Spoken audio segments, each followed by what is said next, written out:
जो तुम्हारे भाग्य में है उसे विधाता भी नहीं छीन सकते। फिर इस अनावश्यक चिंता में क्यों जलना? तुम व्यर्थ ही कल के बोझ को आज के कंधों पर ढो रहे हो। जो बीत गया वो एक सपना था, जो आने वाला है वह एक रहस्य है, पर जो आज है वही मेरा उपहार है। तुम जिसे अपना नुकसान समझते हो वह वास्तव में मेरा तुम्हें किसी बड़े संकट से बचाने का मार्ग है। जीवन के धागे मेरे हाथों में हैं और मैं कभी गलत गांठ नहीं लगाता। बस अपना कर्म पूरी ईमानदारी से करो और परिणाम को मुझ पर छोड़ दो।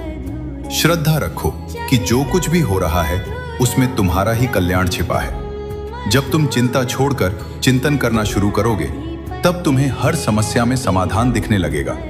मुस्कुराओ, क्योंकि सब कुछ सही समय पर तुम्हारे पास आएगा। जितना अधिक झुकोगे उतना ही धोखा खाओगे।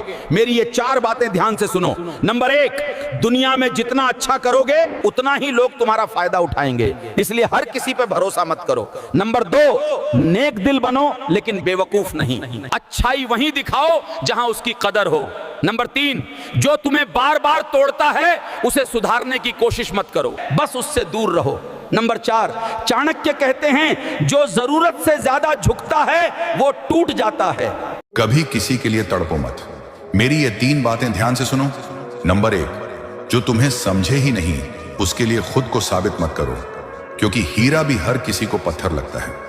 नंबर 2, जिसको तुम्हारी कद्र नहीं उसे याद करना भी अपमान है। अपनी इज्जत खुद तय करो।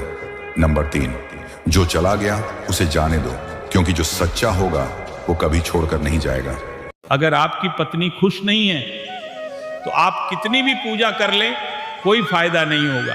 ध्यान से सुनिए बेटा, मंदिर के देवी देवताओं को मानो या ना मानो, लेकिन एक बात जीवन में हमेशा याद रखना, आपके घर में जो पत्नी है ना वो किसी एक देवी नहीं बल्कि 50 देवियों के बराबर होती है बेटा। मंदिर की देवी को खुश करने के लिए तुम्हें नारियल, प्रसाद और कितनी ही चीजें चढ़ानी पड़ती हैं, लेकिन घर की देवी बस तुम्हारे 2 प्यार भरे शब्द से ही खुश हो जाती है। उसे महंगे तोहफों की जरूरत नहीं, थोड़ा सा सम्मान, थोड़ा सा प्यार और थोड़ा सा ध्यान ही काफी है। जिस घर में पत्नी खुश रहती है वहां लक्ष्मी अपने आप आने लगती है। इसलिए बेटा कभी अपनी घर की देवी को नाराज मत करना, क्योंकि मंदिर की देवी को मनाना आसान है, लेकिन अगर घर की देवी रूठ गई तो जीवन से सुख शांति चली जाती है। अगर एक बार राधा बोला है तो नरक नहीं जाओगे, हमारी बात लिख लो। एक बार आप राधा राधा जप रहे, आपको निकुंज न मिले, आपको परम धाम न मिले, आपको श्रीजन मिले, कैसी बात करते हो।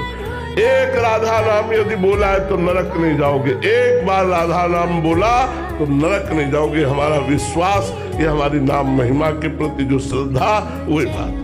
जी बहुत बड़ी बात कह दी जी। और ये